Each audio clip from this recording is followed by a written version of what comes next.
Hi students, welcome to our channel. இன்னைக்கு நம்ம 9th standard mathsல exercise 7.1ல 4th sum பார்க்கலாம்.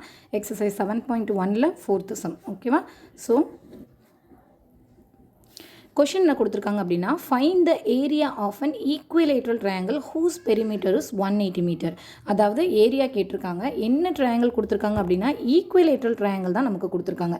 நமக்கு தெரியும் equilateral triangle அப்படினா மூணு சைடுமே நமக்கு சேமா தான் இருக்கும். ஓகேவா? இந்த சைடு என்ன வேல்யூவோ அதே வேல்யூ தான் இங்கேயும் இருக்கும், அதே வேல்யூ தான் இங்கேயும் இருக்கும்.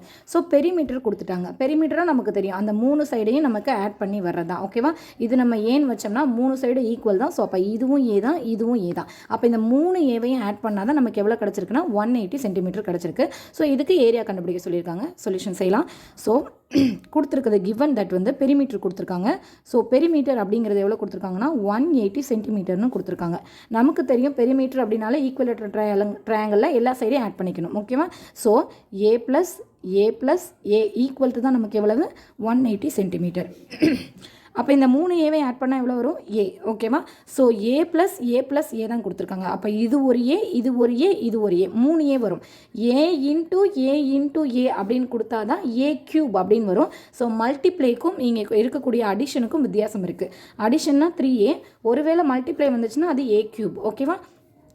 3a equal to 180, then A equal to 180 divided by 3. இதை கேன்சல் பண்ணுங்கள். 3 1 is 3, 6 3 are 8. ஸோ ஏவோட வேல்யூ எவ்வளவு? 60 சென்டிமீட்டர். அப்போ ஒரு சைடு நமக்கு வேல்யூ கிடச்சிருச்சு. நமக்கு ஈக்குவலேட்டர் ட்ரையாங்கிள் அப்படிங்கிறனால எல்லா சைடுமே நமக்கு 60 தான். ஓகேவா? ஸோ ஏவோட வேல்யூ நமக்கு 60 சென்டிமீட்டர்னு கிடச்சிருச்சு. அடுத்து ஏரியா கண்டுபிடிக்கணும். Area of a equilateral triangle. ஓகேவா?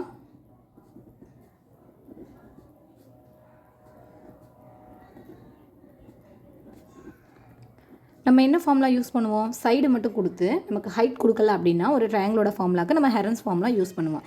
ஆனால் அதுலேயும் ஒரு இது இருக்குது. ஸோ அதாவது என்னென்னா ஹெரன்ஸ் ஃபார்முலாவில் மூணு சைடுமே ஈக்குவலாக வந்துருச்சு அப்படின்னா ஹெரன்ஸ் ஃபார்முலாவுக்கு நம்ம root of S into S minus A into S minus B அந்த ஃபார்முலா போட தேவையில்ல.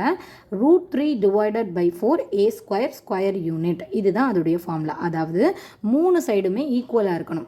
இங்கே கொடுத்துருக்கக்கூடிய மூணு சைடும் இங்கே ஈக்குவலேட்டர் ட்ரையாங்கிள் அப்படிங்கிறனால மூணு சைடுமே நமக்கு ஈக்குவல் தான். ஏன்னா இது 60, இது 60, இது 60. அப்போ நல்லா ஞாபகம் வச்சுக்கோங்க, ஈக்குவலேட்டர் ட்ரையாங்கிள் அதாவது மூணு சைடும் ஈக்குவல் அப்படின்ற மாதிரி கொடுத்தாங்க அப்படின்னா ஹெரன்ஸ் ஃபார்முலா என்னன்னா √3 by 4 into a square. ஓகேவா? ஸோ இப்போ சப்ஸ்டியூட் பண்ணலாம். √3 by 4 into ஏக்கு பதிலாக 16 into 60. ஏ ஸ்கொயர்னால 16 into 60. இதை கேன்சல் பண்ணுங்கள். 4 1 is 4, அதே மாதிரி 4 1 is 4, பேலன்ஸ் வந்து 2, 5 4 are 20. ஸோ 15 கிடச்சிரும். So 15 into 60 into √3. ஓகேவா? ஸோ 15 into 60 மல்டிப்ளை பண்ணோம் அப்படின்னா 5 6 are 30, பேலன்ஸ் 3, 1 6 6 6, அப்போ 9. அப்போ ஆல்ரெடி 60 மல்டிப்ளை பண்ணுறதுனால 900 வந்துடும். ஆல்ரெடி ஒரு √3 இருக்குது. So 900 √3 centimetre square. ஓகேவா? ஸோ இப்போ √3யோட வேல்யூ போடுவோம். √3யோட வேல்யூ 1.732. ஓகேவா?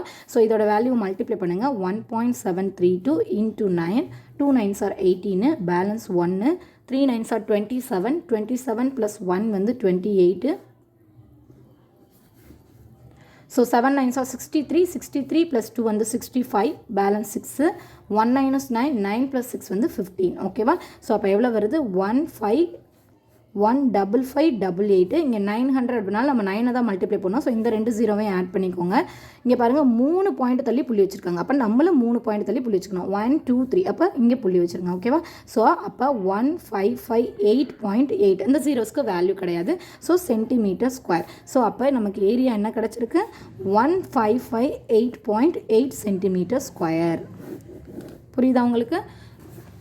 இது ஆன்சர். ஸோ ஈக்குவலேட்டர் ட்ரையாங்கிள் அப்படின்னு கொடுத்தனால பெரிமீட்டர் கொடுத்துட்டாலே ஒன்றுமே பிரச்சனையே இல்லை. அது அங்கே எத்தனை சைடு இருக்கோ, அது ட்ரையாங்கிளாக இருக்கலாம், எதா வேணால் இருக்கலாம், எதோட உங்களுக்கு பெரிமீட்டர் கொடுத்தாலும் அதில் இருக்கக்கூடிய எல்லா சைட்ஸையும் ஆட் பண்ணிக்கோங்க. ஸோ அதுதான் பெரிமீட்டர். பெரிமீட்டர்லேருந்து ஒரு சைடு நம்ம கண்டுபிடிச்சிடலாம். இங்கே கொஷின்லேயே ஹிண்ட் கொடுத்துட்டாங்க ஈக்குவலேட்டர் ட்ரையாங்கிள் அப்படிங்கிறனால. அப்போ ஒரு சைடு 60னா எல்லா சைடுமே நமக்கு 60 தான் கிடச்சிரும். அப்புறம் ஏரியா கண்டுபிடிக்கணும். சைட்ஸ் ஈக்குவலாக இருந்துச்சு அப்படின்னா Heron's formula √3 by 4 into a square, அதில் சப்ஸ்டியூட் பண்ணி ஆன்சர் கண்டுபிடிங்க. நெக்ஸ்ட் சம் அடுத்த வீடியோவில் பார்க்கலாம். நம்ம வீடியோஸ் தொடர்ந்து பார்க்கணும். நம்ம சேனலை சப்ஸ்கிரைப் பண்ணுங்கள், லைக் பண்ணுங்கள், ஃப்ரெண்ட்ஸுக்கு ஷேர் பண்ணுங்கள், பெல் பட்டனை ப்ரெஸ் பண்ணுங்கள். அப்போ தான் எப்போ வீடியோஸ் போட்டாலும் நோட்டிஃபிகேஷன் வரும். தேங்க்யூ.